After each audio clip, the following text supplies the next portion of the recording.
Halo, teman-teman cerita Momo. Gimana kabar kalian hari ini? Semoga selalu sehat dan bahagia ya. Selamat datang di channel Cerita Momo, tempat di mana kita bisa baper, emosi, dan merasakan setiap kisah yang ada. Kali ini, Cerita Momo akan bawakan kisah yang judulnya, Tinggalkan Rumah Ini. Ada yang bisa tebak ini tentang apa? Kalau tahu, silakan komen ya. Dan buat teman-teman yang belum bergabung, yuk tekan tombol like dan subscribe biar kita makin semangat bikin ceritanya. Jangan lupa juga komen nama dan asal kota kalian, biar Cerita Momo bisa sapa kalian satu persatu. Langsung aja, yuk kita mulai ceritanya. Suara kicauan burung di pagi hari selalu menjadi melodi favorit Naya. Melodi itu seolah membelai jiwanya, membisikkan janji-janji manis tentang hari yang akan datang. Naya, dengan senyum tipis di bibirnya, menata sarapan di meja makan.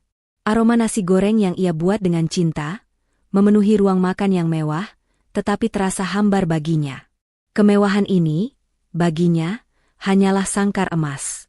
Sejak menikah dengan Rangga, ia memang hidup dalam kelimpahan, namun jiwanya seringkali terasa kosong.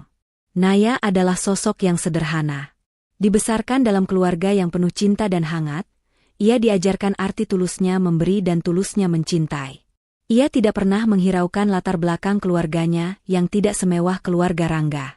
Baginya, cinta adalah harta yang tak ternilai. Ia mencintai Rangga apa adanya, dan ia percaya Rangga pun demikian. Ia tidak tahu bahwa di balik senyum suaminya, ada beban berat yang ia pikul, yaitu tekanan dari orang tuanya. Rangga, suaminya, adalah seorang pria tampan yang berkarisma. Ia merupakan direktur utama di perusahaan keluarga yang besar, sebuah posisi yang diidamkan banyak orang. Rangga juga sangat mencintai Naya. Ia adalah satu-satunya orang di rumah itu yang selalu memberikan Naya dukungan, kehangatan dan kasih sayang. Namun sayangnya, kasih sayang dan cinta Rangga tidak bisa membungkam suara-suara sumbang dari Ibu Rahma, ibu mertuanya, dan Citra, adik iparnya.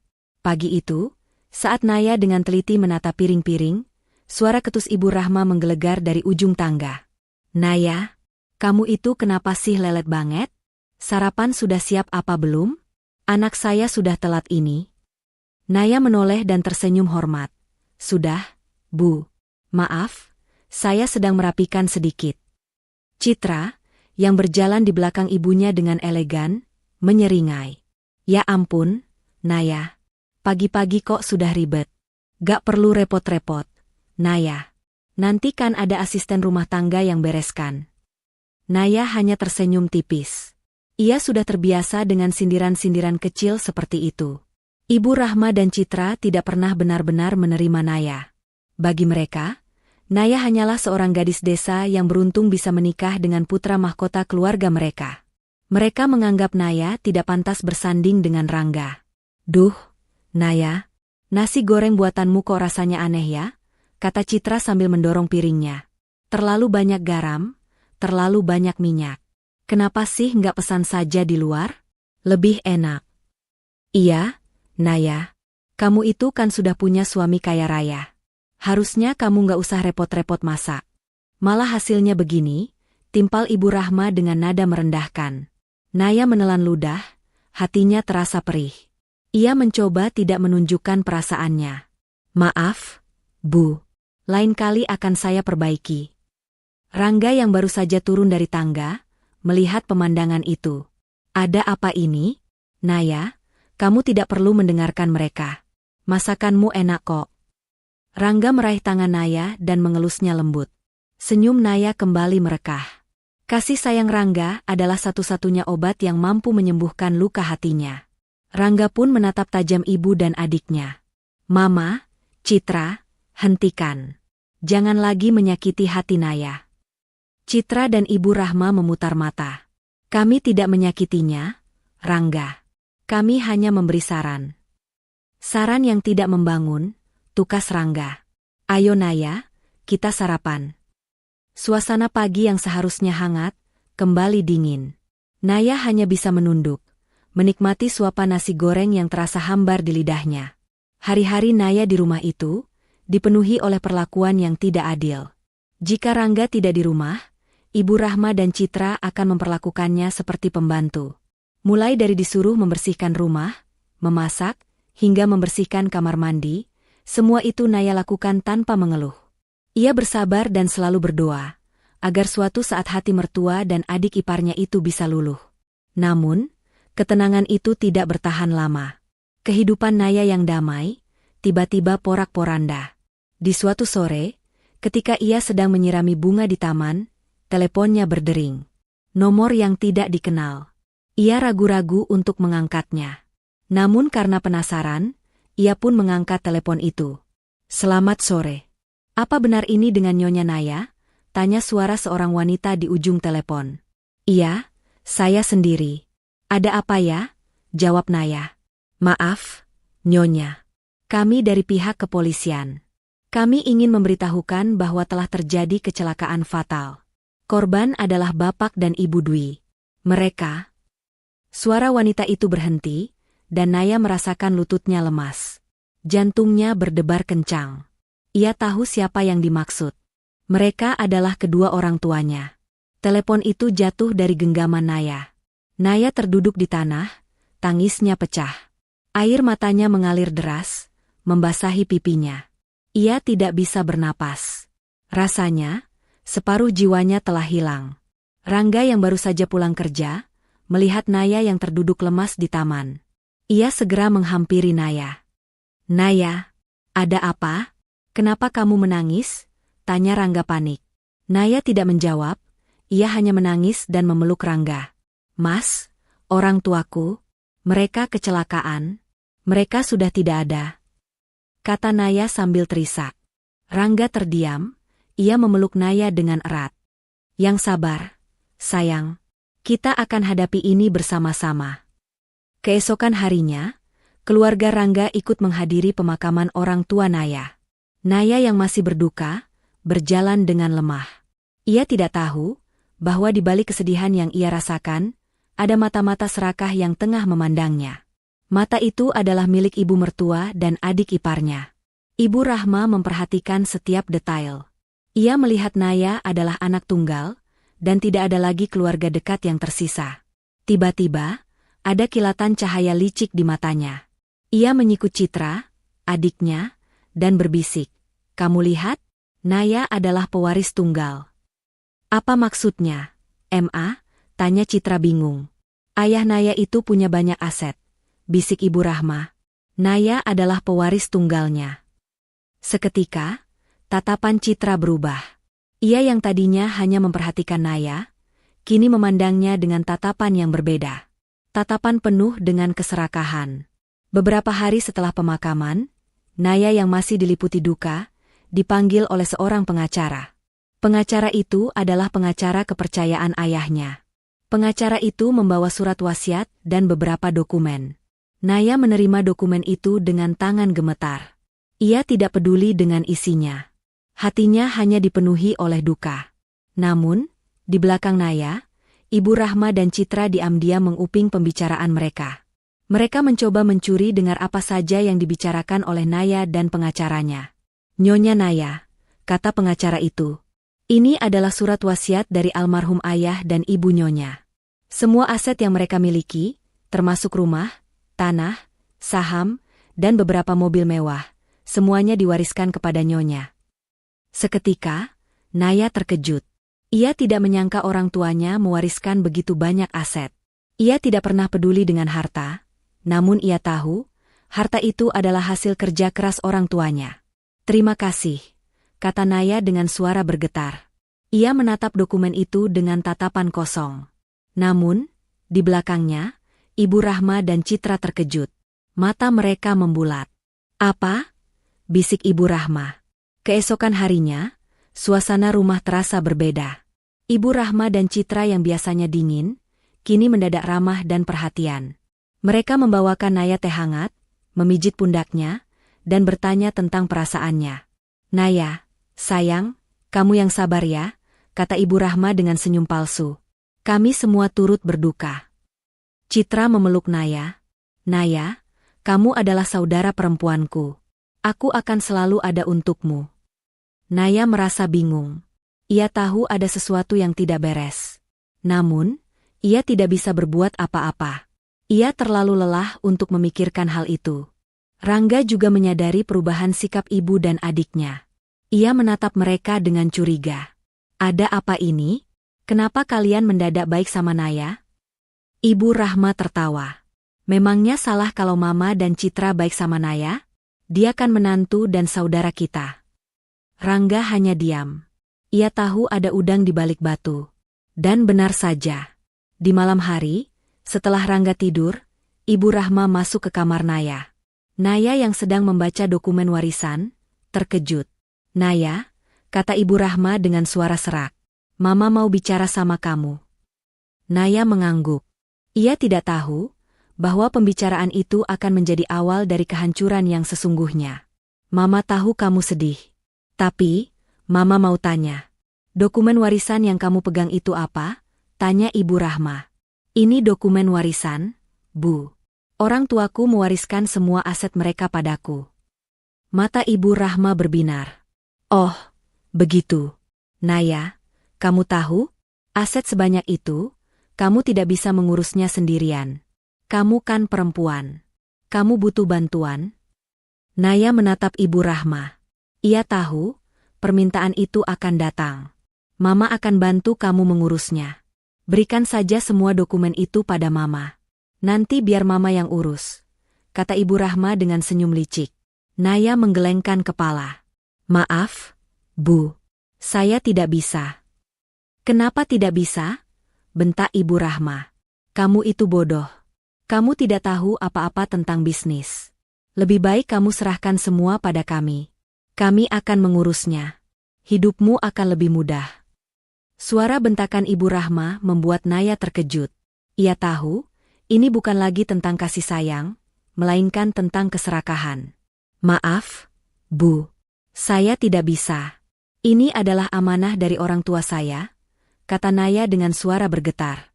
Mata Ibu Rahma menyipit. Kamu pikir kamu siapa, Naya? Kamu itu hanya orang miskin yang beruntung bisa menikah dengan anak saya. Kamu tidak pantas memiliki semua ini. Dan disitulah, pertempuran sesungguhnya dimulai. Pintu kamar Naya tertutup dengan suara debam keras, memecah kesunyian malam yang mencekam. Di dalam, Naya masih terpaku, menatap wajah Ibu Rahma yang kini berubah drastis, dari topeng keramahan palsu menjadi raut wajah dingin penuh keserakahan. Mama tidak main-main, Naya. Serahkan saja semua dokumen ini. Anggap saja itu untuk masa depan kamu. Kamu tidak akan bisa mengurusnya sendirian. Nada suara Ibu Rahma yang tadinya mendayu-dayu, kini berubah menjadi perintah yang mutlak. Matanya menyorot tajam, seolah siap melahap Naya dan semua yang dimilikinya. Naya menggeleng, hatinya berdebar kencang, bukan karena takut, melainkan karena kecewa. Bu, ini adalah amanah. Orang tuaku, mereka meninggal dan hanya meninggalkan ini untukku. Aku tidak bisa menyerahkannya begitu saja, jawab Naya dengan suara bergetar. Ia mencoba memegang tangan ibu mertuanya, berharap bisa meluluhkan hati wanita itu, namun tangannya ditepis kasar. Amanah? Omong kosong, seru Ibu Rahma, suaranya naik 1 oktav. Amanah macam apa yang hanya akan membuatmu repot? Ini demi kebaikanmu, Naya. Keluarga ini sudah memberikanmu hidup mewah, jadi sudah seharusnya kamu berterima kasih dengan memberikan semua asetmu pada kami. Dari balik pintu, terdengar suara bisikan Citra. Ma, kok lama banget, sih? Apa dia menolak? Ibu Rahma membuka pintu lebar-lebar. Naya menolak, Citra. Dia pikir dia bisa menentang kita. Citra masuk dengan raut wajah sinis. Wah, berani juga ya. Naya, kamu itu cuma menantu di sini, tahu diri dong. Jangan karena kamu punya warisan, kamu jadi besar kepala. Tapi, ini bukan tentang besar kepala, Citra. Ini hakku. Ini warisanku. Balas Naya, air matanya mulai menggenang. Hakmu? Hak apa? Kalau bukan karena Rangga, kamu tidak akan pernah masuk rumah ini. Bentak Ibu Rahma, menunjuk-nunjuk wajah Naya. Kamu itu tidak punya apa-apa sebelum menikah dengan anak saya. Jadi, aset-aset itu seharusnya jadi milik kami. Kami yang berhak. Keributan itu menarik perhatian Rangga, yang baru saja terbangun dari tidurnya. Ia terkejut melihat ibunya dan adiknya sudah berada di kamar Naya. "Ada apa ini, Mama? Citra? Kenapa kalian di sini?" tanya Rangga, suaranya terdengar lelah. "Anakmu ini, Rangga, dia menolak menyerahkan aset warisan orang tuanya pada kita." Ibu Rahma mengadu dengan nada dibuat-buat sedih. Rangga menoleh ke arah Naya. "Naya, apa yang Mama bicarakan? Aset apa?" Naya menatap suaminya penuh harap. "Mas, Ibu Rahma mau mengambil semua aset warisanku. Ini amanah dari orang tuaku, Mas." Rangga terdiam. Ia memandangi wajah Naya yang penuh dengan air mata. Hatinya teriris, namun ia juga tahu betapa kuatnya tekanan dari keluarganya. Ibu Rahma dan Citra terus membisikkan kata-kata licik, meracuni pikiran Rangga. "Kamu harus pilih, Rangga. Kami atau dia? Aset-aset itu bisa membuat perusahaan kita makin besar. Kita bisa lebih kaya lagi," bisik Ibu Rahma. Ayah Rangga, Bapak Arya, juga muncul di ambang pintu. "Ada apa ribut-ribut ini?" Ibu Rahma langsung menyambutnya. "Papa, lihat anakmu ini." Istrinya tidak tahu diri. Dia menolak memberikan warisan asetnya pada keluarga. Padahal kan kita yang sudah membiayai hidupnya selama ini. Bapak Arya menatap Naya dengan dingin. "Naya, Bapak tahu kamu orang baik. Serahkan saja aset-aset itu. Kami akan mengurusnya dengan baik, kok." Naya merasa seluruh dunia runtuh. Ia tidak menyangka Bapak Arya, yang selama ini terlihat netral, juga memiliki niat yang sama. "Tapi itu semua atas namaku, Pak," lirih Naya, suaranya nyaris tak terdengar. Tiba-tiba, tawa sinis Citra memecah keheningan. "Atas namamu? Memangnya kamu pikir siapa yang akan percaya? Semua orang tahu, kamu itu cuma menantu miskin. Lagi pula, dokumennya sudah di tangan Mama. Jadi, kamu tidak bisa berbuat apa-apa." Mendengar itu, Naya terkejut. Ia merogoh saku bajunya, tempat ia menyembunyikan beberapa dokumen penting. Betapa bodohnya ia, ternyata dokumen yang dibicarakan Ibu Rahma adalah yang ia tinggalkan di ruang tamu. Naya merasa lemas. Ia tidak bisa membantah. Rangga, yang seharusnya menjadi pelindungnya, hanya terdiam. Ia menunduk, tidak berani menatap mata Naya. Hati Naya hancur berkeping-keping. Pria yang ia cintai, yang ia percaya, kini membiarkannya dihancurkan oleh keluarganya sendiri. Ibu Rahma mengambil alih kendali. "Naya, dengarkan baik-baik. Kamu serahkan saja semua aset itu, dan kami akan membiarkanmu tinggal di sini. Kami akan tetap menganggapmu sebagai bagian dari keluarga, asalkan kamu tidak membangkang." Naya menatap Rangga, air mata mengalir deras di pipinya. Ia mencari jawaban di mata suaminya, berharap Rangga akan membela dirinya. Tapi, Rangga hanya diam. Keheningan itu adalah jawaban paling menyakitkan yang pernah Naya terima. Aku tidak akan menyerahkan aset itu," kata Naya, suaranya berubah menjadi lebih kuat, penuh dengan tekad. "Aku tidak butuh uang kalian. Aku tidak butuh apapun dari kalian. Aku hanya butuh dukungan suamiku." Mendengar kata-kata itu, Rangga mengangkat wajahnya. Ia menatap Naya dengan tatapan kosong, penuh kebingungan. Namun, itu tidak cukup untuk membangkitkan keberaniannya. "Rangga, katakan sesuatu," teriak Naya, air matanya mengalir membasahi pipinya. "Katakan pada mereka, aku tidak bodoh. Aku tidak akan menyerahkan semua ini." Rangga tetap diam. Matanya dipenuhi rasa bersalah, namun ia tidak bisa melawan. Ia takut kehilangan keluarganya. Ia takut kehilangan statusnya. Ia takut kehilangan segalanya. "Rangga, cepat putuskan," seru Ibu Rahma, suaranya mengancam. "Pilih, kami atau dia?" Naya menatap Rangga. Ini adalah momen kebenaran. Ini adalah momen di mana Naya akan mengetahui siapa sebenarnya Rangga. Apakah ia akan membelanya, atau ia akan memilih keluarganya? Naya berharap, ia akan menjadi prioritas Rangga. Ia berharap, Rangga akan membelanya. Namun, harapan itu hancur. Aku tidak bisa, Naya. Mereka adalah keluargaku," kata Rangga, suaranya bergetar. Naya tertegun. Ia tidak bisa percaya. Ia menatap Rangga, seolah ini adalah kali pertama ia melihatnya. Naya merasa ia telah menikah dengan orang asing. Pria yang ia cintai, yang berjanji akan selalu menjaganya, kini meninggalkannya sendirian, tanpa perlindungan. Baik, kata Naya, suaranya menjadi dingin, penuh dengan kepahitan. Aku mengerti. Naya mundur, melepaskan tangan Rangga. Ia menatap Ibu Rahma, Citra, dan Bapak Arya. Kalian bisa mengambil semuanya. Rumah ini, mobil, uang, semuanya. Kalian bisa mengambil semuanya. Tapi, aku tidak akan menyerahkannya. Kalian tidak akan mendapatkan apapun dariku. Aku akan pergi dari sini. Mau pergi kemana kamu? Seru Citra, tawa sinisnya menggema di seluruh ruangan. Kamu pikir kamu bisa hidup tanpa uang kami? Kamu itu bodoh. Kamu tidak punya apa-apa. Aku tidak butuh apa-apa dari kalian, balas Naya. Aku akan pergi dari sini. Aku akan pergi dan kalian tidak akan pernah melihatku lagi. Ibu Rahma maju selangkah, menunjuk Naya dengan telunjuknya, wajahnya memerah. Pergi saja kalau begitu. Tinggalkan rumah ini. Dasar perempuan tidak tahu diri. Keluar dari rumahku.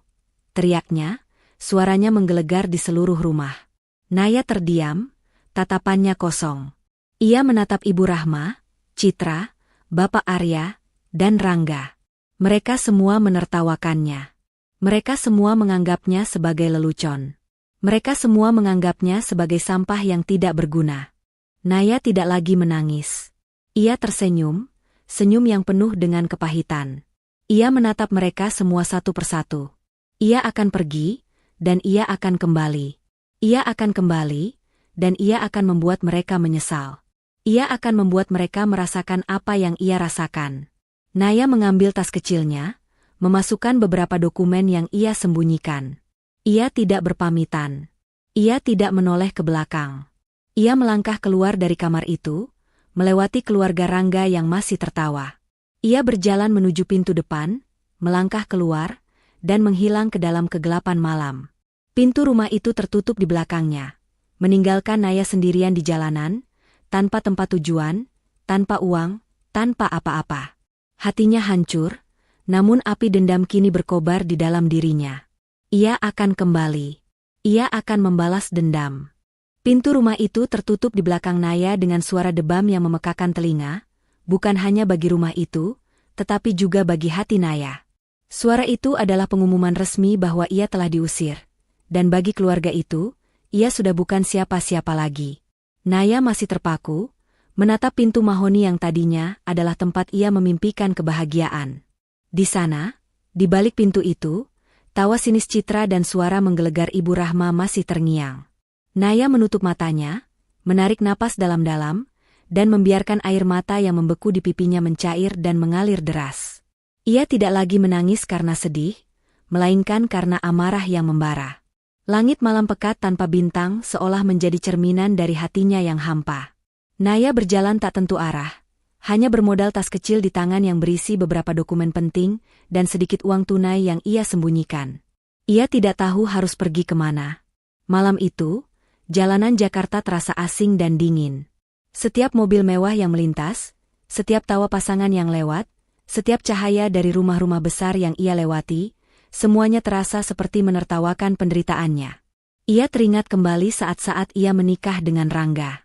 Hari itu, ia adalah putri mahkota yang paling bahagia.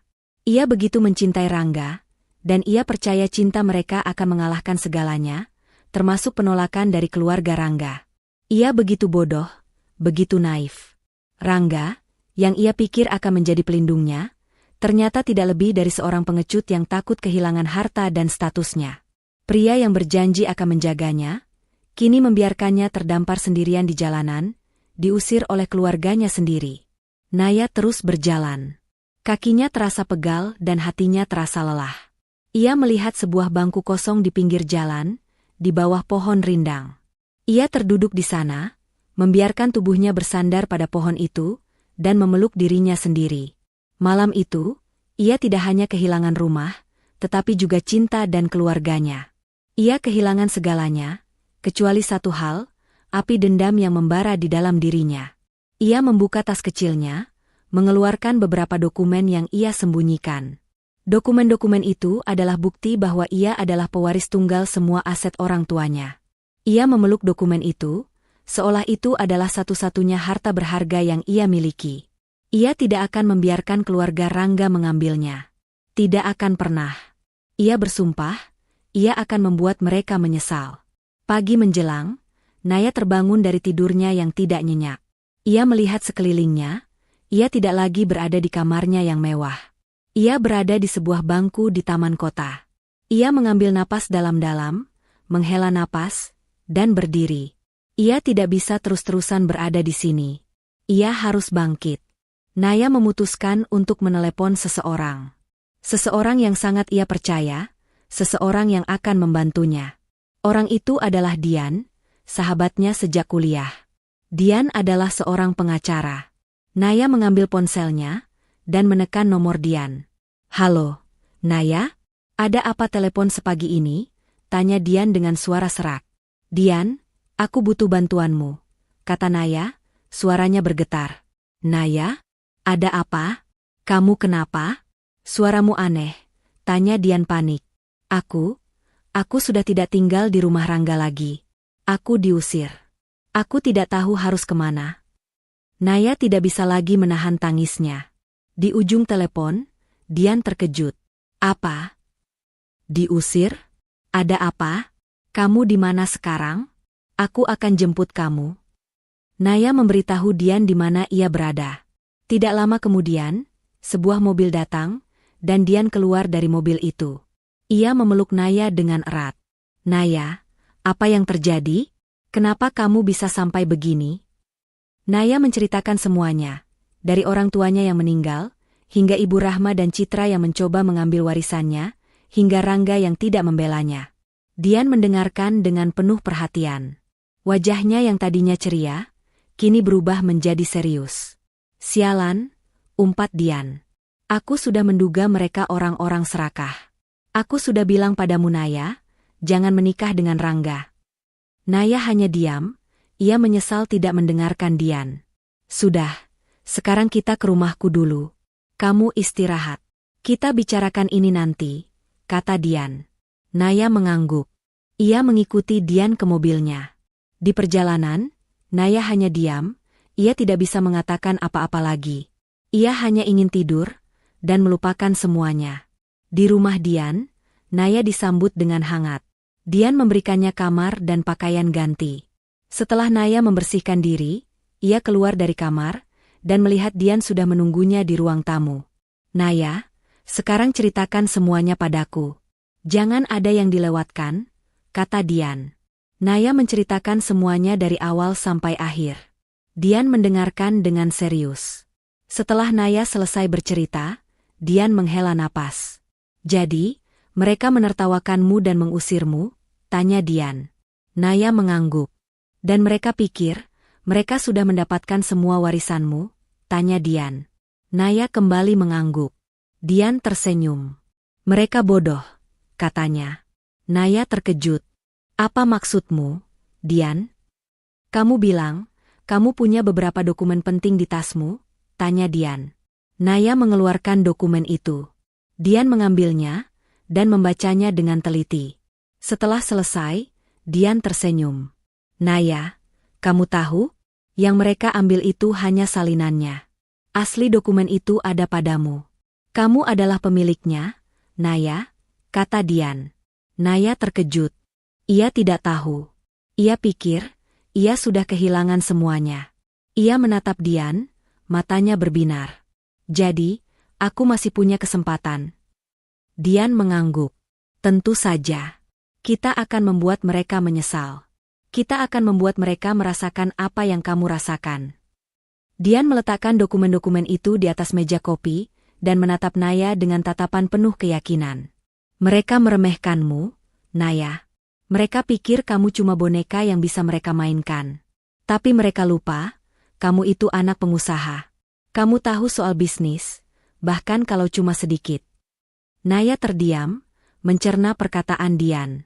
Selama ini, ia memang tidak pernah ikut campur dalam urusan bisnis orang tuanya, tapi ia sering mendengar mereka berdiskusi. Ia tahu bahwa ayahnya tidak pernah menyimpan semua asetnya dalam satu tempat. Ayahnya adalah seorang strategis. Pikiran itu memberikannya kekuatan baru. Aku akan membantumu, Naya. Tapi ini akan menjadi pertarungan panjang. Kita butuh rencana matang, kata Dian. Pertama, kita harus amankan asetmu. Kita akan pindahkan semua kepemilikan ke dalam satu rekening baru yang tidak terdeteksi oleh mereka.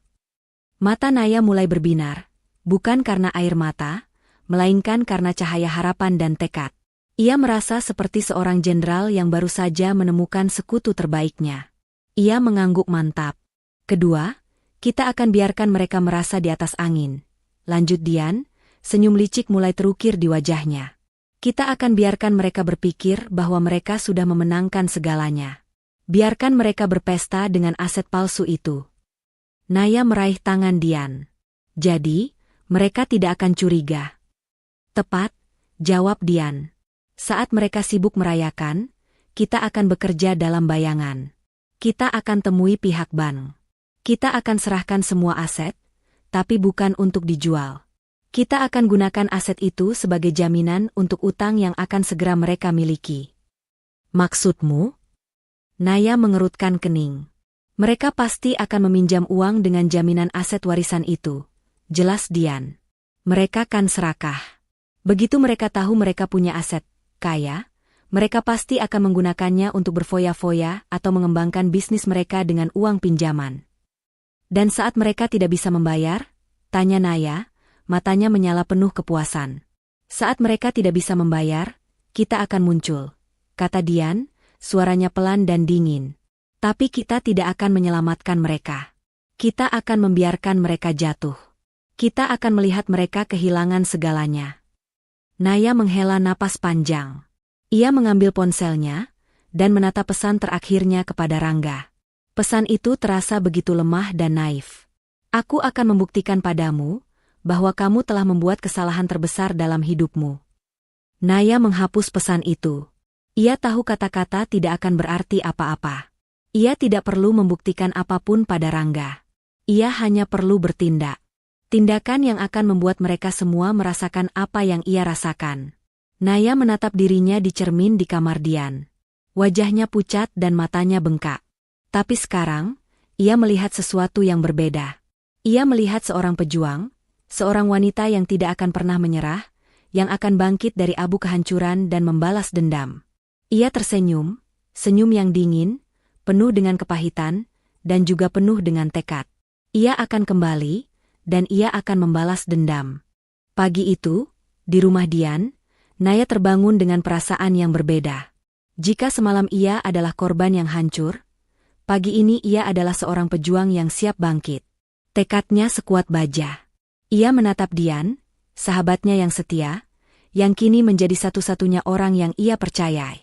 Dian, aku siap. Ayo kita mulai, kata Naya dengan suara mantap. Dian tersenyum. Itu baru Naya yang aku kenal. Rencana pertama, kita akan ke bank. Kamu harus amankan semua asetmu. Mereka tidak akan pernah bisa mengambil apapun yang bukan hak mereka. Naya mengangguk. Mereka berdua bersiap-siap dan segera menuju sebuah bank besar yang terletak di pusat kota. Bank ini adalah tempat di mana semua dokumen warisan Naya, yang ia warisi dari orang tuanya, disimpan.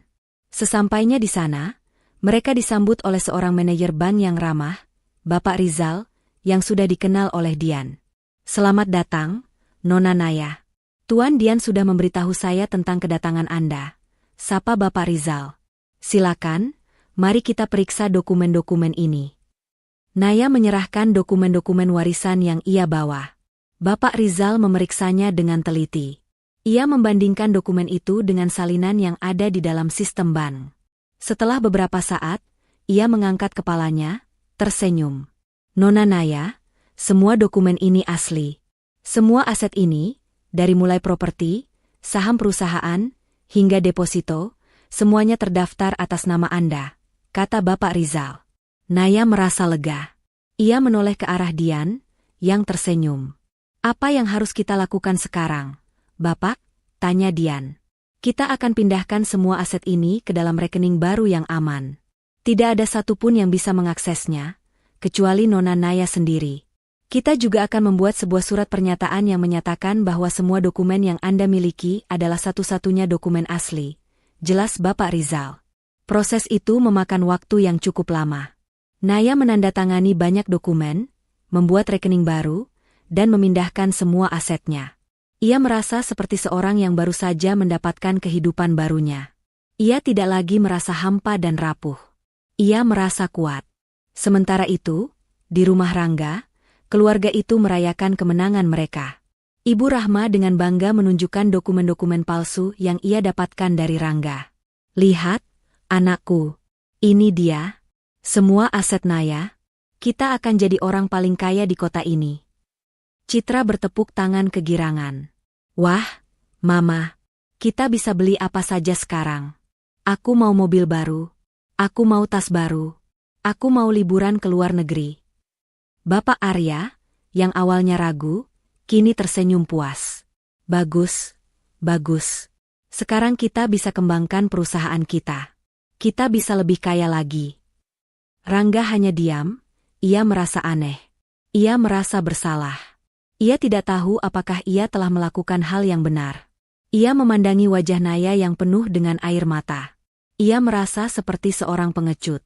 Tapi, ia tidak bisa berbuat apa-apa. Ia sudah terlanjur berjanji pada keluarganya. Ia tidak bisa mundur lagi. Kamu kenapa, Rangga? Tanya Ibu Rahma. Kamu tidak senang? Kamu akan jadi orang kaya. Jangan sedih-sedih, dong. Tidak, Ma. Aku senang, jawab Rangga, mencoba tersenyum. Aku hanya merasa lelah. Sudahlah, kamu istirahat saja. Kami akan mengurus semuanya, kata Ibu Rahma. Keesokan harinya, keluarga Rangga langsung mendatangi bank yang mereka percaya. Mereka mengajukan pinjaman besar dengan jaminan aset warisan Naya. Bank, yang melihat dokumen-dokumen itu dan melihat nama keluarga Rangga yang terpandang, menyetujui pinjaman itu dengan mudah. Mereka tidak tahu bahwa dokumen itu palsu, dan semua aset itu sudah dipindahkan. Selamat, Tuan dan Nyonya, kata manajer bank itu. Pinjaman Anda disetujui. Anda bisa menggunakan uang ini untuk mengembangkan perusahaan Anda. Ibu Rahma dan Citra bertepuk tangan kegirangan. Wah, kita berhasil, seru Ibu Rahma. Sekarang kita bisa foya-foya. Mereka menggunakan uang pinjaman itu untuk berbelanja. Citra membeli mobil mewah baru, tas-tas branded, dan perhiasan mahal. Ibu Rahma merenovasi rumah, membeli furnitur baru, dan mengadakan pesta mewah. Bapak Arya juga tidak mau kalah. Ia membeli saham-saham perusahaan lain, dan melakukan investasi yang sangat berisiko. Rangga, yang awalnya ragu, akhirnya terbawa suasana. Ia membeli mobil sport baru, dan mengadakan pesta-pesta mewah. Ia mencoba melupakan Naya, namun wajah Naya yang penuh dengan air mata terus menghantui pikirannya. Sementara itu, Naya dan Dian memantau semuanya dari jauh. Mereka menggunakan koneksi Dian di bank untuk mendapatkan informasi tentang keluarga Rangga. Mereka tahu bahwa keluarga Rangga telah mengambil pinjaman besar. Mereka tahu bahwa mereka menggunakan aset palsu sebagai jaminan.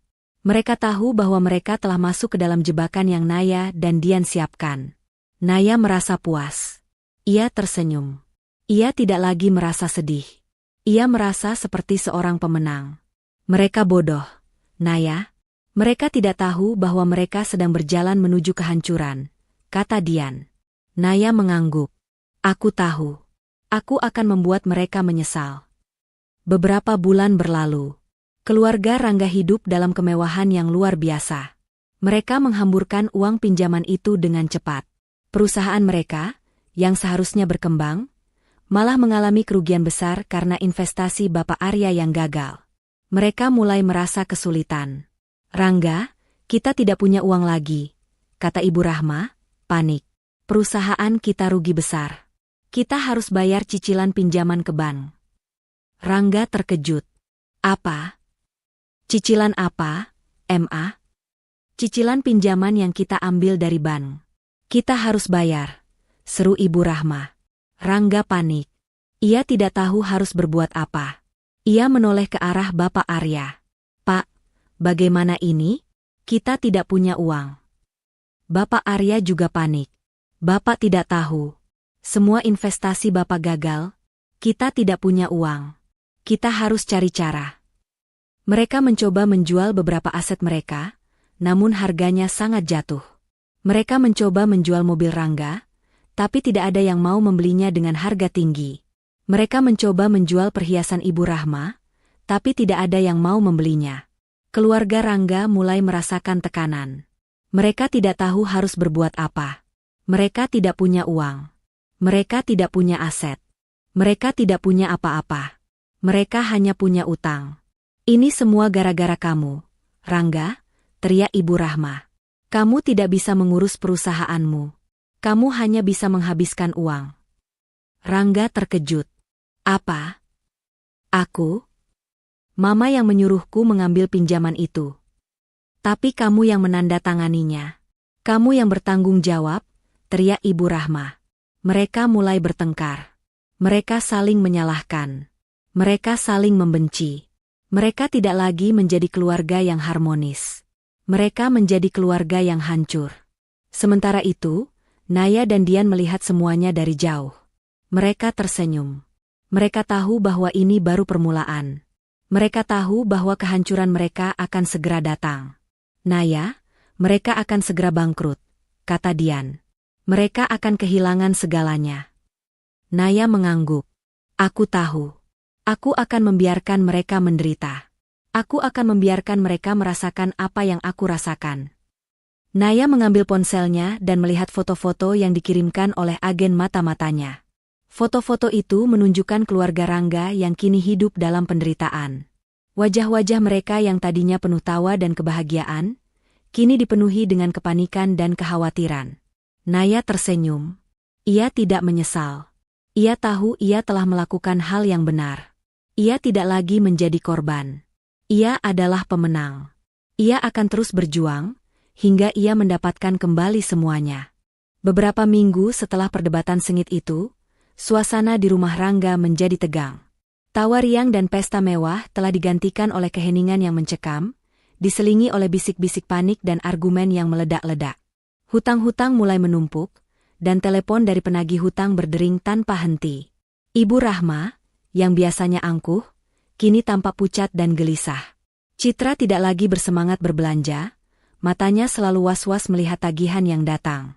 Sementara itu, Bapak Arya terus-menerus menelpon rekan-rekan bisnisnya, mencoba mencari jalan keluar dari jurang kebangkrutan yang semakin dalam. "Rangga, bagaimana ini?" teriak Ibu Rahma suatu pagi, melemparkan surat tagihan ke atas meja. "Ban menelepon lagi. Mereka bilang kita sudah jatuh tempo. Kalau kita tidak bayar dalam 3 hari, mereka akan menyita jaminan." Rangga, yang sedang duduk lesu di sofa, hanya bisa menghela napas berat.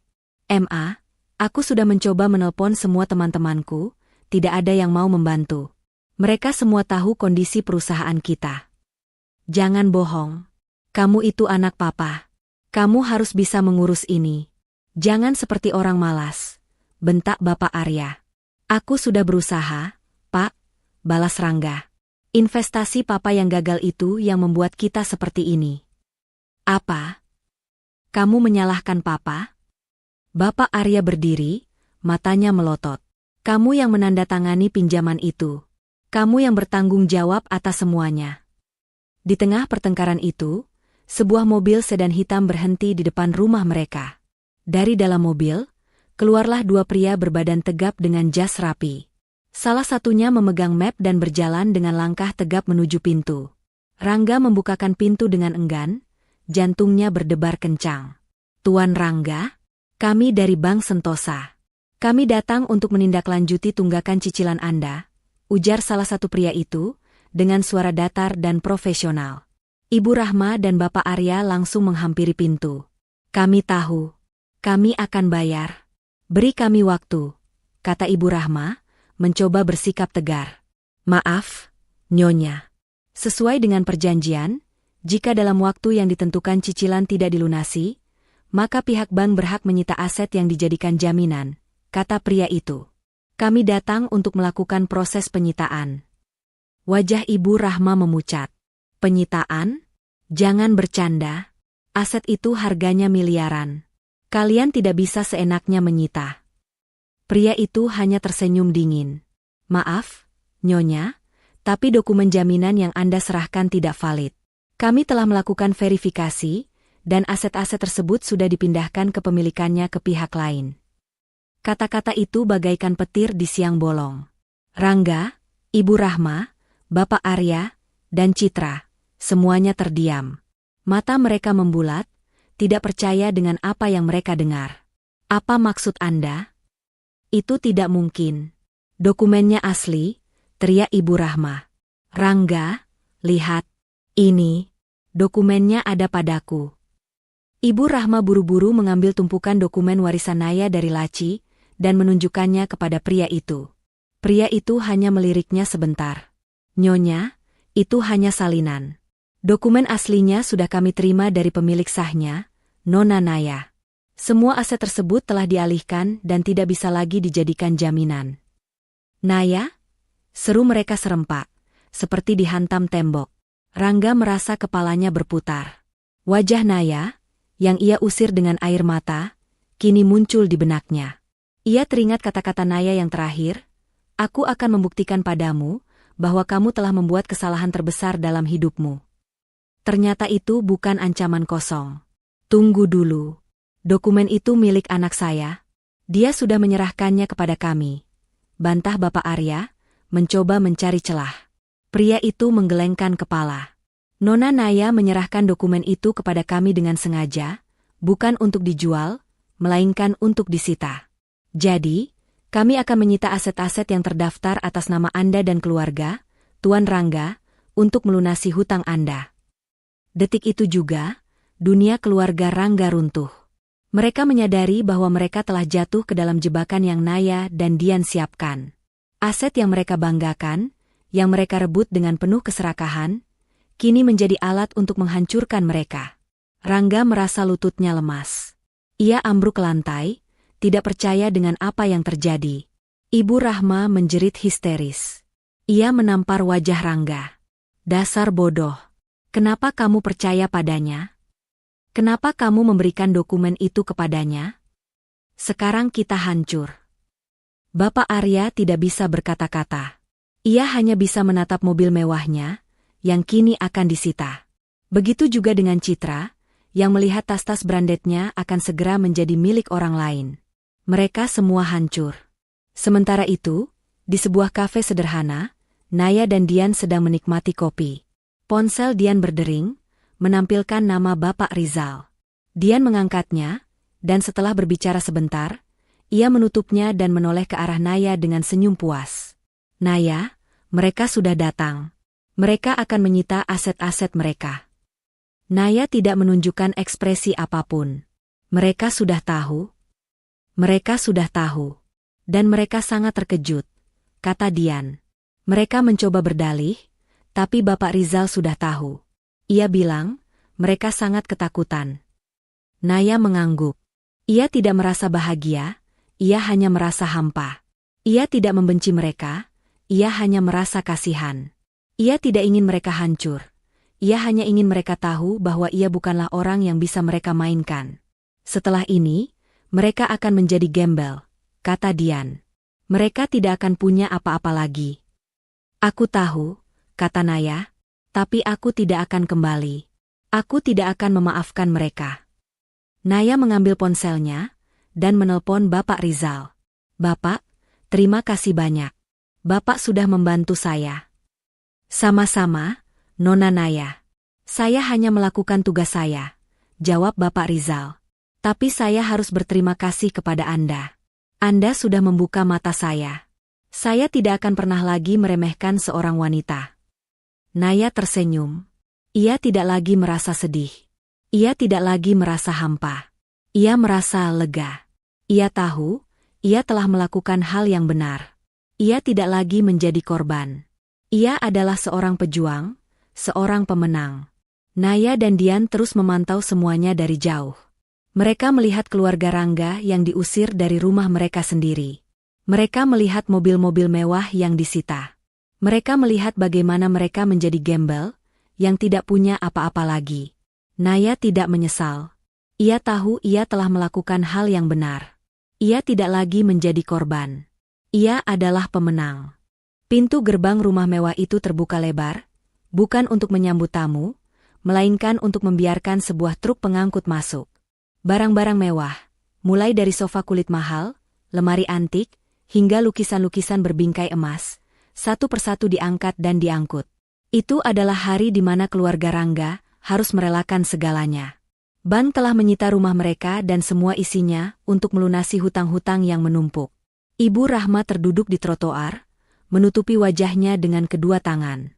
Air matanya mengalir deras, bukan karena sedih, melainkan karena rasa malu dan putus asa.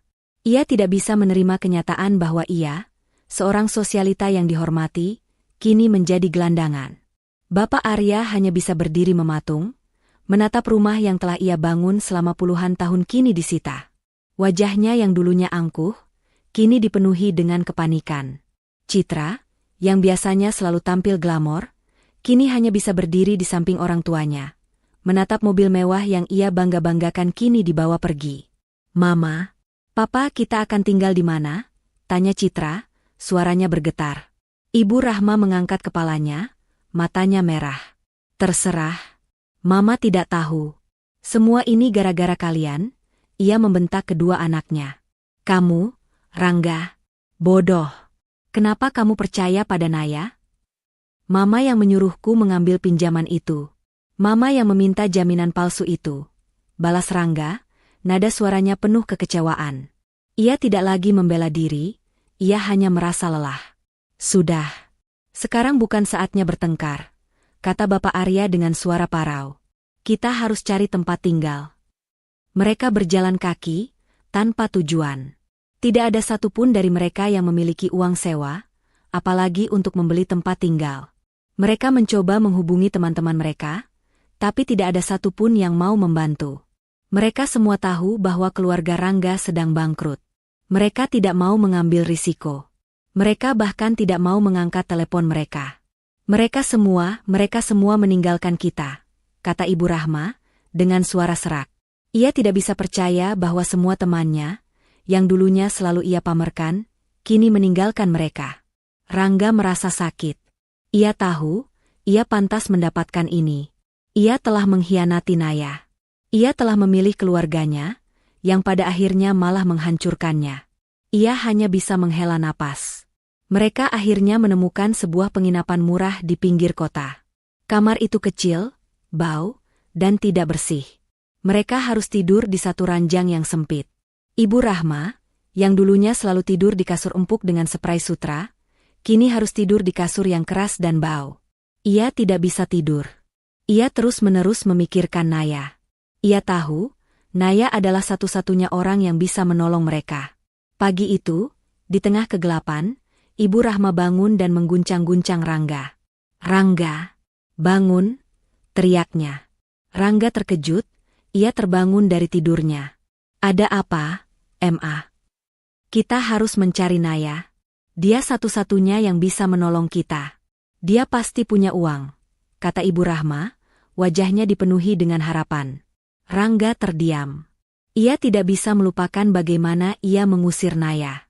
Ia tidak bisa melupakan bagaimana Naya memandangnya dengan tatapan kecewa. Ia tidak bisa melupakan kata-kata Naya yang terakhir. "Aku tidak akan kembali. Aku tidak akan memaafkan mereka." "Ma, dia tidak akan mau menolong kita," kata Rangga. "Dia pasti membenci kita." "Tidak. Dia pasti akan mau. Dia adalah wanita yang baik. Dia pasti mau menolong kita," teriak Ibu Rahma. "Ayo. Kita harus pergi. Kita harus cari dia." Mereka berjalan kaki, tidak punya uang untuk naik taksi. Mereka berjalan menuju rumah Naya yang dulu. Mereka berharap Naya masih tinggal di sana. Namun, saat mereka tiba, mereka melihat bahwa rumah itu sudah kosong. Pintu dan jendela ditutupi oleh terpal, tanda bahwa rumah itu sedang direnovasi. Mereka panik. Mereka tidak tahu harus mencari Naya di mana. Mereka bertanya pada tetangga, tapi tidak ada yang mau menjawab. Mereka semua tahu bahwa keluarga Rangga adalah penjahat. Mereka semua tahu bahwa mereka telah mengusir Naya. Mereka semua membenci mereka. Rangga merasa sakit. Ia tidak bisa percaya bahwa ia telah menjadi orang yang dibenci. Ia tidak bisa percaya bahwa ia telah menghancurkan hidupnya.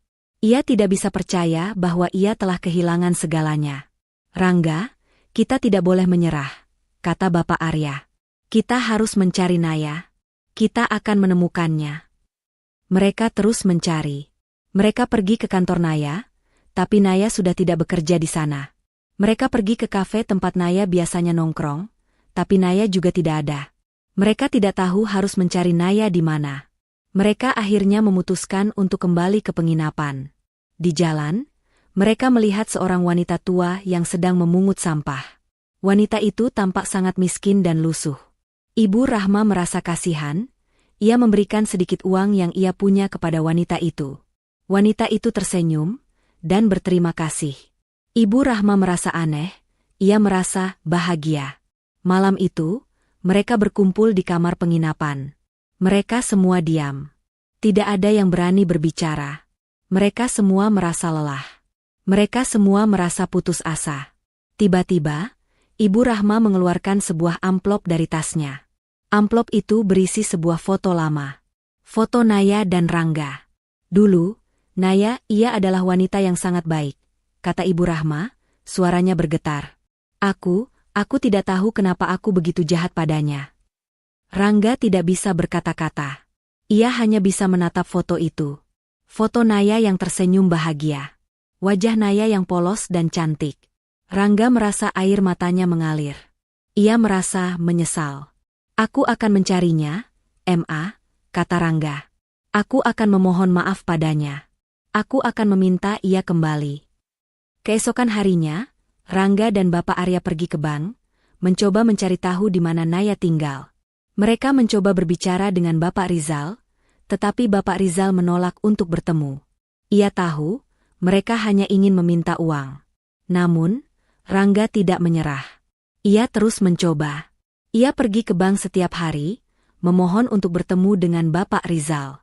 Akhirnya, Bapak Rizal merasa kasihan. Ia setuju untuk bertemu dengan mereka. Tuan Rangga, Nona Naya sudah mengatakan kepada saya untuk tidak memberikan informasi apapun kepada Anda, kata Bapak Rizal. Dia tidak ingin bertemu dengan Anda lagi. Rangga merasa sakit. Ia merasa putus asa. Bapak, tolong kami hancur, kami tidak punya apa-apa lagi. Kami hanya ingin memohon maaf padanya. Kami ingin ia kembali. Bapak Rizal terdiam. Ia melihat wajah Rangga yang penuh dengan penyesalan. Ia melihat wajah Bapak Arya yang hancur. Ia merasa kasihan. Ia mengambil sebuah kertas dari lacinya dan menulis sebuah alamat di sana. Ini alamat Nona Naya yang baru, kata Bapak Rizal. Saya tidak tahu apakah ia akan mau bertemu dengan Anda. Tapi, saya harap Anda bisa membuktikan bahwa Anda benar-benar menyesal.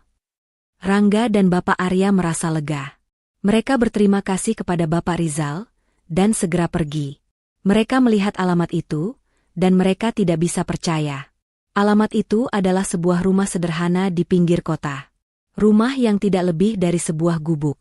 Mereka tidak bisa percaya bahwa Naya, wanita kaya yang dulunya selalu hidup mewah, kini hidup di sebuah gubuk.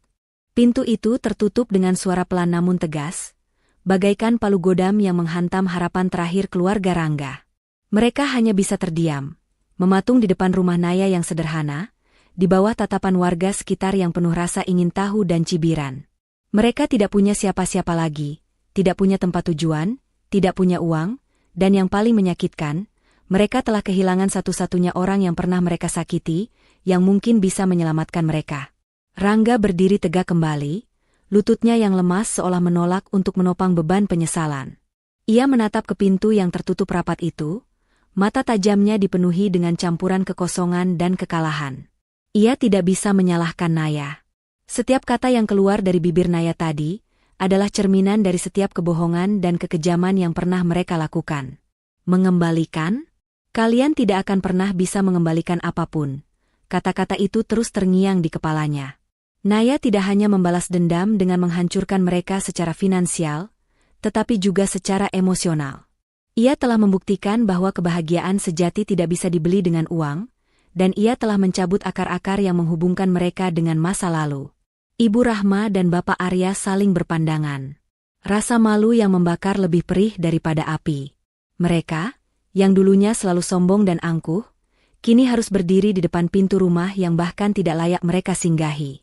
Mereka, yang dulunya memandang rendah Naya dan memanggilnya gembel, kini mereka yang menjadi gembel. Citra, yang selama ini hanya bisa bergantung pada kakak dan orang tuanya, kini harus menghadapi kenyataan bahwa ia harus mencari nafkah sendiri. Kita harus pergi, bisik Bapak Arya, suaranya parau dan bergetar. Tidak ada lagi yang bisa kita lakukan di sini. Mereka berjalan kembali ke jalan utama dengan kepala tertunduk. Warga sekitar berbisik dan menunjuk-menunjuk ke arah mereka, mencibir. Ada yang berteriak, "Makan tuh Karma. Dulu aja sombongnya minta ampun." Citra, yang biasanya selalu merespon dengan marah, kini hanya bisa terdiam dan menundukkan kepalanya, tidak berani membalas. Mereka berjalan tanpa tujuan, hingga akhirnya mereka tiba di sebuah persimpangan jalan yang ramai. Di sana, mereka harus membuat pilihan sulit. "Kita mau kemana?" tanya Rangga, suaranya bergetar. Ibu Rahma mendongak, matanya yang bengkak kini menatap jalan yang penuh dengan mobil-mobil. "Mama tidak tahu. Kita tidak punya tempat tujuan, tidak punya siapa-siapa lagi. Kita harus mencari pekerjaan," kata Bapak Arya. "Kita tidak bisa selamanya hidup seperti ini." Mendengar kata-kata pekerjaan, Ibu Rahma langsung bereaksi. "Pekerjaan? Pekerjaan apa? Kamu pikir kita bisa bekerja? Kita tidak pernah bekerja. Kita selalu punya bawahan. Kita tidak punya pilihan lain, kata Rangga. "Kita harus bekerja, atau kita akan mati kelaparan di jalan." Pilihan sulit di depan mata mereka. Rangga, yang tidak pernah bekerja kecuali mengelola perusahaan keluarganya, kini harus mencari pekerjaan dari nol. Bapak Arya, yang dulunya selalu duduk di kursi direktur, kini harus menjadi karyawan biasa. Citra, yang dulunya hanya tahu cara berbelanja dan bersenang-senang, kini harus belajar cara mencari uang sendiri. Mereka harus memilih, apakah mereka akan terus-menerus hidup dalam bayang-bayang masa lalu, atau mereka akan mencoba bangkit dari nol. Rangga, yang merasa bersalah dan menyesal, memutuskan untuk mengambil langkah pertama. Ia akan mencari pekerjaan. Ia tahu itu tidak akan mudah, tapi ia harus mencoba. Ia tidak ingin lagi menjadi beban bagi keluarganya. Ia ingin membuktikan kepada dirinya sendiri bahwa ia bisa bangkit dari kehancuran ini. Sementara itu, di tempat lain, Naya menjalani hidupnya dengan tenang. Ia tidak lagi hidup dalam kemewahan, tetapi ia merasa lebih bahagia. Ia kini bisa melakukan hal-hal yang dulu tidak bisa ia lakukan, seperti menyiram bunga, memasak sendiri, dan berbelanja di pasar tradisional. Ia juga sudah mulai bekerja, membangun kembali hidupnya. Suatu sore, Naya duduk di teras rumahnya, memandangi matahari terbenam. Ia memegang sebuah foto lama, foto Naya dan Rangga yang dulunya sangat bahagia. Ia tersenyum, tetapi air matanya mengalir. Ia tidak membenci Rangga, tetapi ia tidak bisa memaafkannya. Ia tidak bisa melupakan bagaimana Rangga mengkhianatinya. Ia tidak bisa melupakan bagaimana Rangga memilih keluarganya daripada dirinya. Dian datang menghampiri Naya. "Kamu memikirkan mereka?" Naya mengangguk. "Aku tidak tahu. Aku hanya merasa kosong. Aku tidak merasa bahagia. Aku tidak merasa dendam. Aku hanya merasa lelah." "Itu wajar, Naya," kata Dian, mengusap punggungnya. "Kamu sudah melewati banyak hal. Kamu sudah berjuang sendirian. Kamu berhak merasa lelah." "Aku tahu," kata Naya, "tapi aku tidak menyesal. Aku tidak menyesal telah melakukan ini. Aku hanya berharap mereka tidak datang. Aku tidak ingin mereka ada dalam hidupku lagi." Dian mengangguk. "Aku mengerti. Tapi, bagaimana jika mereka datang lagi? Apa yang akan kamu lakukan?"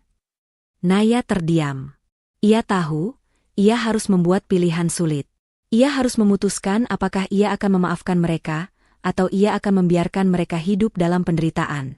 Ia tahu, jika ia memaafkan mereka, ia akan kembali ke masa lalu yang menyakitkan.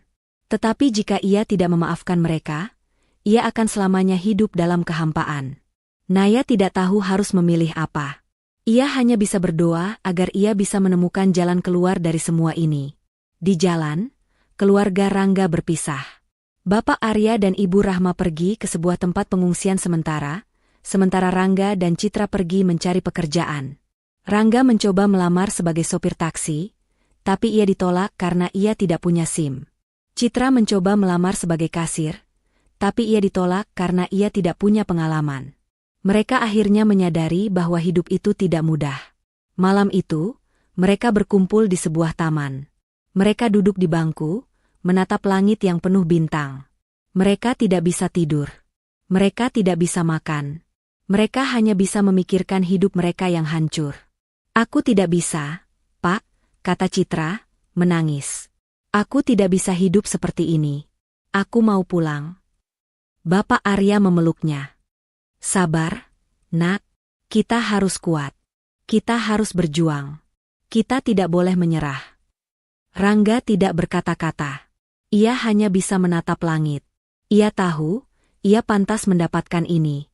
Ia telah membuat kesalahan terbesar dalam hidupnya. Ia telah mengkhianati Naya. Ia telah menghancurkan hidupnya.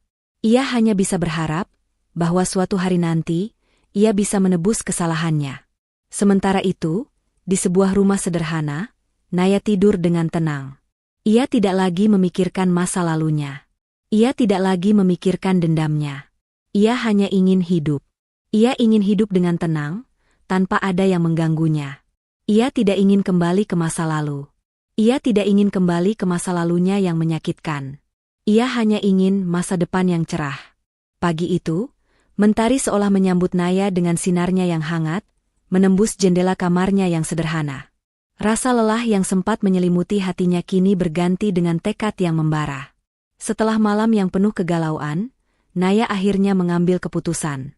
Tidak ada lagi keraguan, tidak ada lagi ruang untuk memaafkan. Keluarga Rangga telah memilih jalan mereka sendiri, dan kini, Naya pun akan memilih jalannya. Ia tidak akan hidup dalam bayang-bayang masa lalu, tidak akan membiarkan kehadiran mereka lagi mengganggu ketenangan hatinya. Ia akan memulai hidup yang baru, sepenuhnya miliknya.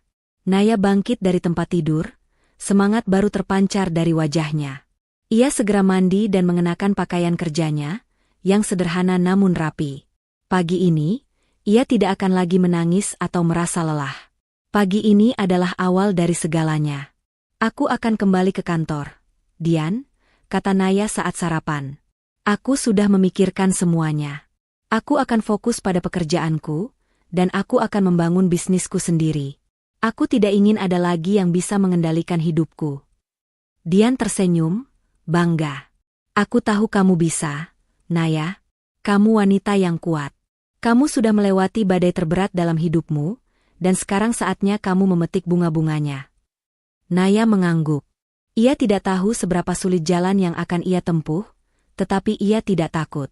Ia telah kehilangan segalanya, dan ia tidak punya apa-apa lagi untuk kehilangan. Sementara itu, di sebuah sudut kota, keluarga Rangga menjalani babak baru dalam hidup mereka yang penuh penderitaan. Mereka harus hidup dari belas kasihan orang lain. Ibu Rahma, yang dulunya selalu tampil glamor dengan gaun mahal dan perhiasan berkilauan, kini harus mengenakan pakaian bekas yang kumal. Ia seringkali meratapi nasibnya, menyalahkan Naya atas kehancuran mereka. Bapak Arya, yang dulunya selalu duduk di kursi direktur, kini harus bekerja sebagai buruh harian. Ia harus mengangkat barang-barang berat, dan upahnya hanya cukup untuk makan. Rangga, yang dulunya selalu mengendarai mobil mewah, kini harus berjalan kaki. Ia mencoba mencari pekerjaan sebagai sopir, tapi tidak ada yang mau menerimanya karena ia tidak punya SIM dan pengalamannya hanya di balik meja. "Rangga, aku lapar," bisik Citra, yang duduk di sampingnya. Ia tidak lagi bisa mengandalkan Rangga untuk makan. Ia harus mencari pekerjaan sendiri. Rangga menatapnya dengan rasa bersalah. "Sabar, Citra. Aku akan mencari pekerjaan lain." Ia tahu, ia harus melakukan sesuatu. Ia tidak bisa selamanya hidup seperti ini. Suatu siang, saat Naya sedang makan siang di sebuah kafe, ia melihat sebuah truk pengangkut. Ia melihat sopirnya, dan matanya melebar. Itu adalah Rangga. Rangga, yang dulunya selalu tampil rapi dengan setelan jas, kini mengenakan seragam lusuh. Wajahnya yang dulunya tampan, kini dipenuhi dengan keringat dan kotoran. Ia tampak berbeda. Ia tampak seperti orang yang tidak punya harapan. Naya merasa dadanya sakit. Ia tidak merasa bahagia. Ia tidak merasa menang. Ia hanya merasa kosong. Ia tidak tahu mengapa ia merasa seperti ini. Ia seharusnya merasa senang, bukan? Ini adalah balas dendamnya. Tapi, mengapa ia tidak merasa apa-apa? Rangga melihat Naya. Ia terkejut. Ia tidak percaya bahwa Naya ada di sana. Ia melihat Naya yang kini tampak lebih bahagia dan cantik. Naya tidak mengenakan pakaian mewah, tapi ia tampak elegan dan percaya diri. Naya tidak menatapnya dengan kebencian, melainkan dengan tatapan kosong yang tidak bisa ia baca. Rangga merasa sakit. Ia merasa malu. Ia tidak ingin Naya melihatnya seperti ini. Ia segera mengalihkan pandangannya, dan segera pergi. Naya tidak memanggilnya. Ia hanya menatapnya, sampai truk itu menghilang dari pandangannya. Naya tidak tahu mengapa ia merasa seperti ini. Ia tidak merasa dendam, tapi ia tidak bisa melupakan. Ia tidak bisa melupakan bagaimana Rangga mengkhianatinya. Ia tidak bisa melupakan bagaimana Rangga memilih keluarganya daripada dirinya. Ia hanya bisa hidup. Ia hanya bisa melanjutkan hidupnya. Sementara itu, di tempat lain, keluarga Rangga berjuang untuk bertahan hidup. Ibu Rahma, yang dulunya selalu menghabiskan ribuan dolar untuk belanja, kini harus memungut sampah untuk makan. Ia tidak bisa percaya bahwa ia telah menjadi gelandangan. Bapak Arya, yang dulunya selalu duduk di kursi direktur, kini harus bekerja sebagai buruh harian. Ia harus mengangkat barang-barang berat, dan upahnya hanya cukup untuk makan. Citra, yang dulunya hanya tahu cara berbelanja dan bersenang-senang, kini harus belajar cara mencari uang sendiri. Mereka harus memilih, apakah mereka akan terus-menerus hidup dalam bayang-bayang masa lalu, atau mereka akan mencoba bangkit dari nol. Malam itu, mereka berkumpul di sebuah taman. Mereka duduk di bangku, menatap langit yang penuh bintang. Mereka tidak bisa tidur. Mereka tidak bisa makan.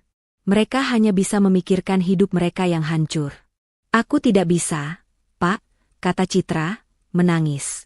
Aku tidak bisa hidup seperti ini. Aku mau pulang. Bapak Arya memeluknya. Sabar, Nak. Kita harus kuat. Kita harus berjuang. Kita tidak boleh menyerah. Rangga tidak berkata-kata. Ia hanya bisa menatap langit. Ia tahu, ia pantas mendapatkan ini. Ia telah membuat kesalahan terbesar dalam hidupnya. Ia telah mengkhianati Naya. Ia telah menghancurkan hidupnya. Ia hanya bisa berharap bahwa suatu hari nanti, ia bisa menebus kesalahannya.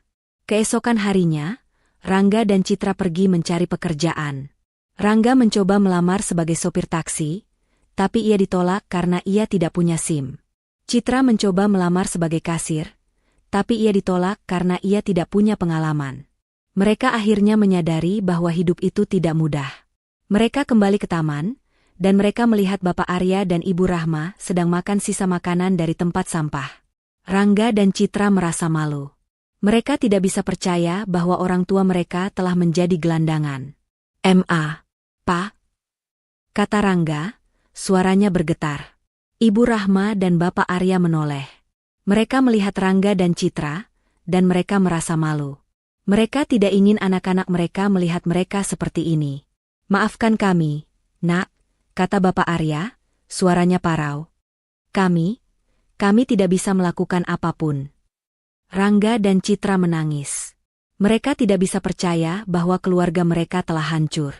Mereka tidak bisa percaya bahwa mereka telah kehilangan segalanya. Mereka hanya bisa memeluk orang tua mereka, dan menangis.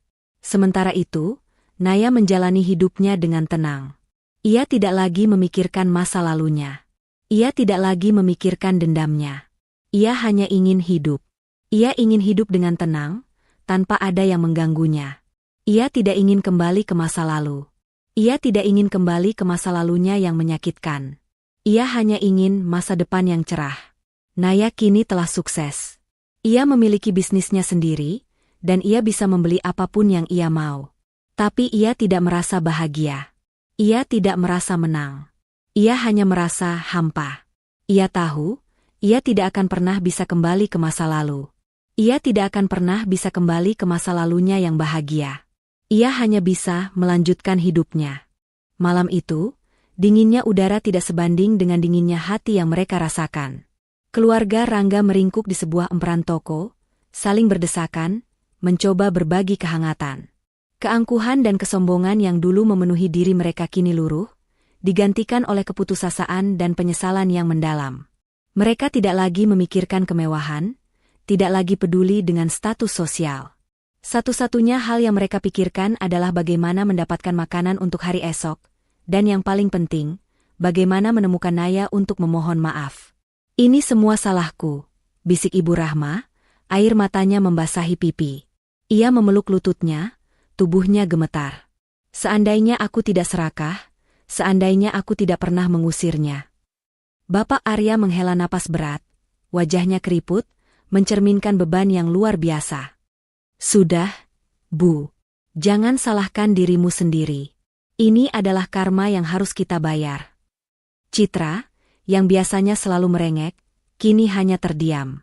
Ia menatap ke langit yang gelap, memikirkan hidupnya yang hancur.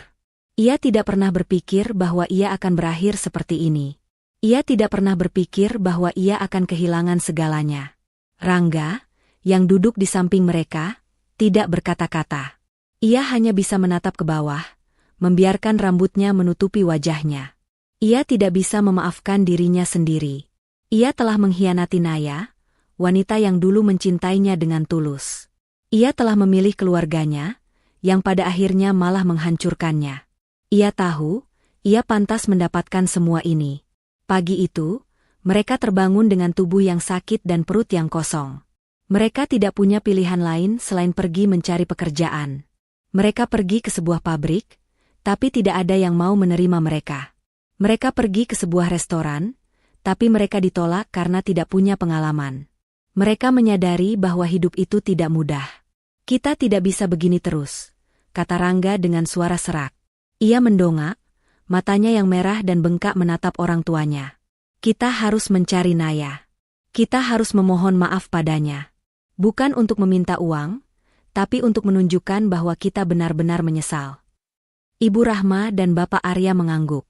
Mereka tahu, ini adalah satu-satunya jalan. Mereka tahu, mereka harus menemukan Naya, atau mereka akan selamanya hidup dalam penderitaan.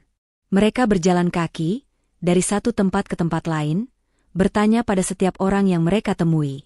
Mereka pergi ke kantor Naya yang dulu, tapi Naya sudah tidak bekerja di sana. Mereka pergi ke kafe tempat Naya biasanya nongkrong, tapi Naya juga tidak ada.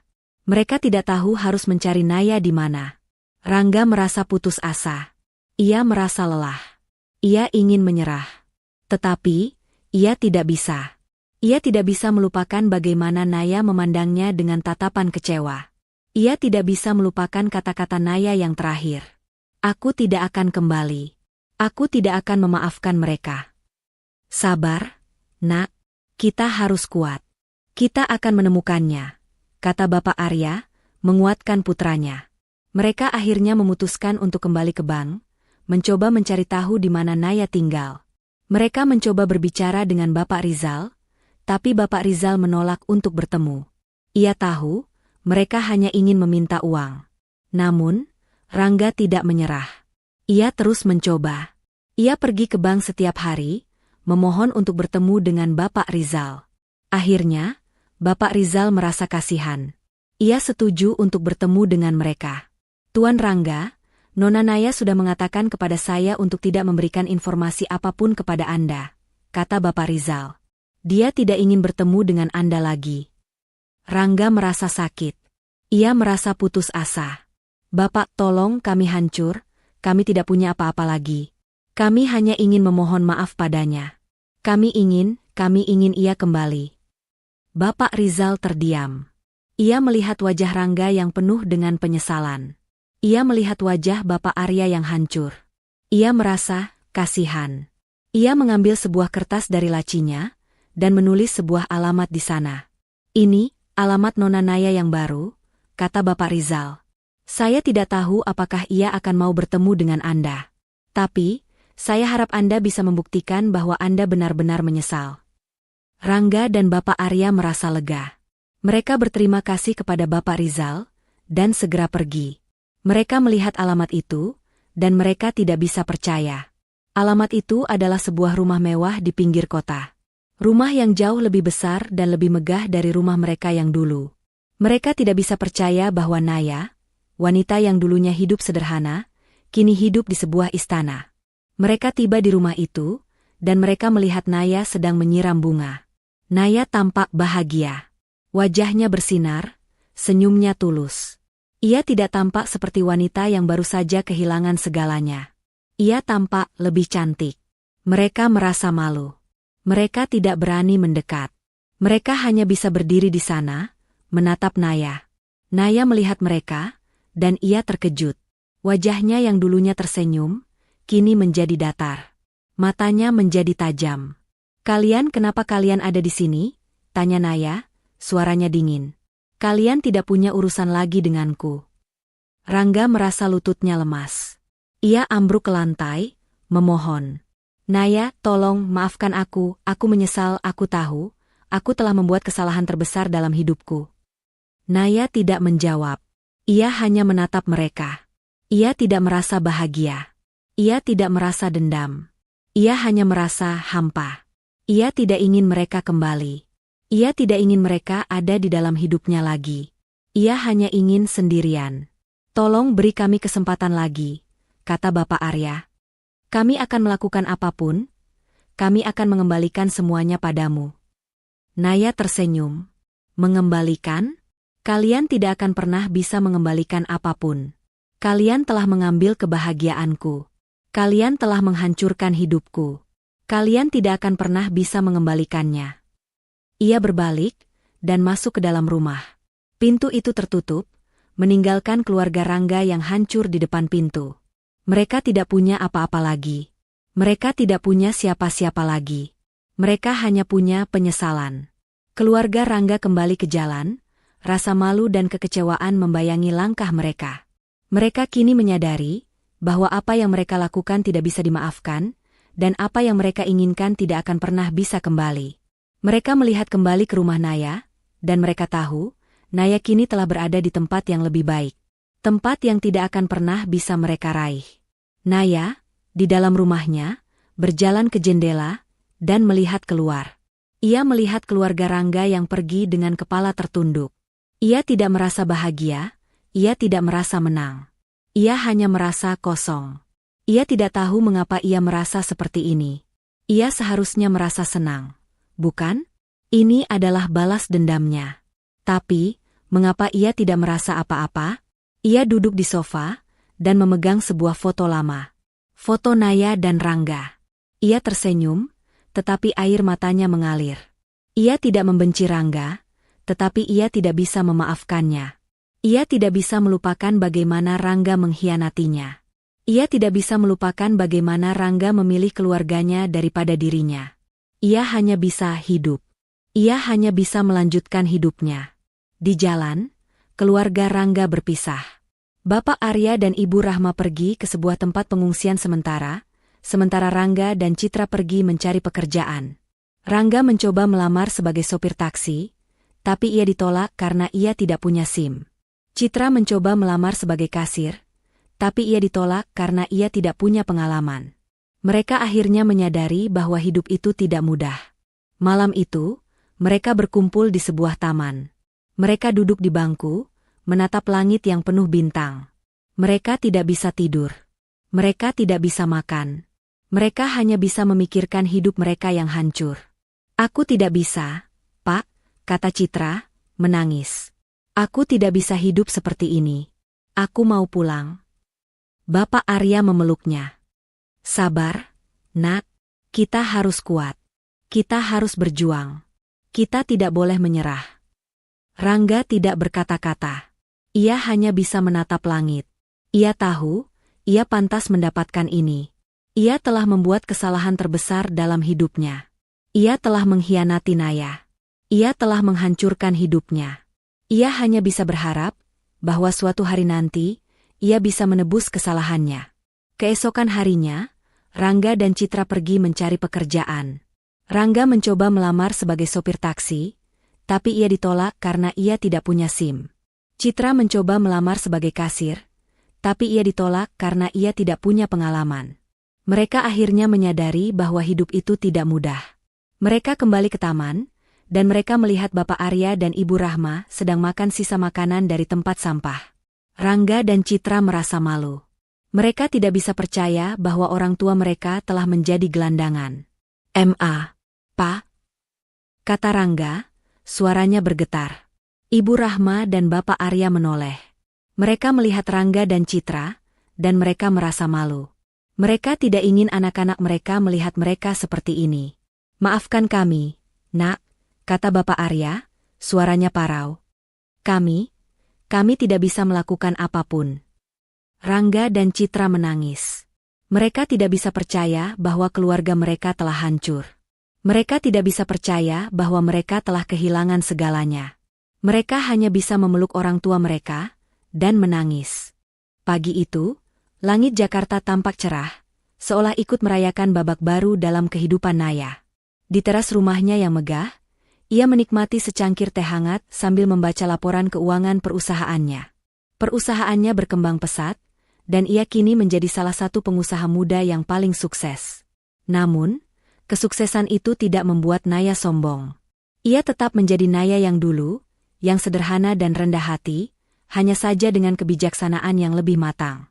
Beberapa hari setelah pertemuan terakhirnya dengan keluarga Rangga, Naya merasa hampa, seperti ada bagian dari dirinya yang masih terikat dengan masa lalu. Ia menyadari bahwa balas dendam tidak memberinya kebahagiaan, melainkan hanya melepaskannya dari beban masa lalu. Ia mengerti bahwa memaafkan bukanlah melupakan, melainkan melepaskan.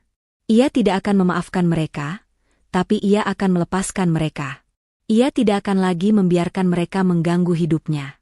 Naya memutuskan untuk melakukan sesuatu yang sangat penting. Ia memanggil Bapak Rizal dan memintanya untuk bertemu. Di sebuah kafe, Naya menyerahkan sebuah amplop kepada Bapak Rizal. Pak, ini adalah uang untuk melunasi seluruh hutang keluarga Rangga. Tapi ada satu syarat, kata Naya. Jangan beritahu mereka bahwa saya yang membayarnya. Bilang saja ini adalah program sosial dari bank. Bapak Rizal terkejut. Tapi, Nona Naya, Anda sudah berhasil membalas dendam Anda. Kenapa Anda melakukan ini? Saya tidak merasa bahagia, Pak, kata Naya. Saya menyadari bahwa kebahagiaan sejati bukanlah balas dendam, melainkan ketenangan hati. Saya tidak ingin mereka menderita lagi. Bukan karena saya kasihan, tapi karena saya tidak ingin hidup dalam kebencian.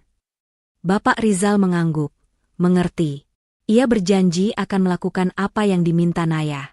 Sementara itu, di sebuah taman, keluarga Rangga menjalani hari-hari mereka. Rangga dan Citra akhirnya mendapatkan pekerjaan sebagai buruh cuci. Ibu Rahma dan Bapak Arya juga bekerja, membersihkan taman setiap pagi. Mereka hidup dalam penderitaan, tapi mereka tidak menyerah. Mereka tahu, ini adalah karma yang harus mereka bayar. Aku merindukan Naya, bisik Rangga pada suatu malam, saat ia dan keluarganya sedang makan mie instan. Aku merindukan suaranya, senyumnya, semuanya. Kita pantas mendapatkan ini, Nak, kata Bapak Arya. Kita telah membuat kesalahan terbesar dalam hidup kita. Tiba-tiba, seorang pria datang menghampiri mereka. Pria itu adalah petugas dari bank. Ia menyerahkan sebuah amplop. Selamat, hutang Anda telah lunas, katanya. Keluarga Rangga terkejut. Mereka tidak bisa mempercayai apa yang mereka dengar. Hutang mereka telah lunas? Mereka tidak tahu siapa yang membayarnya. Siapa yang membayarnya? Pak, tanya Ibu Rahma. Itu adalah program sosial dari bank, kata pria itu. Anggap saja ini adalah kesempatan kedua bagi Anda. Keluarga Rangga merasa lega. Mereka tidak tahu siapa yang telah menolong mereka, tetapi mereka tahu bahwa mereka telah mendapatkan kesempatan kedua. Mereka tidak akan menyia-nyiakannya. Mereka akan memulai hidup yang baru, dengan hati yang baru. Mereka kembali ke rumah, yang kini telah direnovasi oleh bank. Mereka tidak lagi memiliki barang-barang mewah, tapi mereka memiliki satu sama lain. Mereka tidak lagi kaya, tapi mereka memiliki kebahagiaan sejati. Mereka sadar, kebahagiaan bukanlah tentang harta benda, melainkan tentang cinta dan kasih sayang. Rangga, yang kini telah bekerja sebagai tukang cuci, datang menemui Naya. Ia berdiri di depan gerbang rumah Naya, dan ia tidak berani masuk. Ia hanya bisa menatap Naya dari jauh. Naya, yang sedang menyiram bunga, melihat Rangga. Ia terkejut. "Naya, terima kasih," bisik Rangga. "Aku tahu, kamu yang membayarnya. Maafkan aku tahu, aku telah membuat kesalahan terbesar dalam hidupku. Aku hanya ingin kau tahu, aku akan selalu mencintaimu." Naya tidak berkata-kata. Ia hanya tersenyum. Ia tidak memaafkan Rangga, tapi ia telah melepaskannya. Ia tahu, ia tidak akan pernah bisa kembali ke masa lalu. Tapi ia tahu, ia akan selalu memiliki masa depan yang cerah. Rangga berbalik, dan pergi. Ia tidak lagi merasa putus asa. Ia tidak lagi merasa sedih. Ia merasa bahagia. Ia tahu, ia telah mendapatkan kesempatan kedua. Ia tahu, ia akan memulai hidup yang baru, dengan hati yang baru. Naya, di dalam rumahnya, berjalan ke jendela, dan melihat keluar. Ia melihat Rangga yang pergi dengan kepala tegak. Ia tidak merasa bahagia, ia tidak merasa menang. Ia hanya merasa tenang. Ia tahu, ia tidak akan pernah bisa kembali ke masa lalu. Ia tidak akan pernah bisa kembali ke masa lalunya yang menyakitkan. Ia hanya ingin masa depan yang cerah. Pesan moral. Kisah Naya adalah cerminan dari kehidupan. Kita semua akan melewati badai dalam hidup kita. Kita akan dikhianati, disakiti, dan dihancurkan. Tapi, kita harus ingat bahwa kita tidak akan pernah sendirian. Ada orang-orang yang mencintai kita, dan ada Tuhan yang selalu berada di sisi kita. Kita harus belajar untuk memaafkan, tapi kita tidak harus melupakan. Kita harus belajar untuk bangkit, tapi kita tidak harus melupakan asal-usul kita. Kita harus belajar untuk hidup, tapi kita tidak harus hidup dalam dendam. Cerita ini juga mengajarkan kita bahwa kekayaan bukanlah segalanya. Kekayaan sejati adalah cinta, kasih sayang, dan kebahagiaan. Kekayaan sejati adalah ketenangan hati. Kekayaan sejati adalah hidup.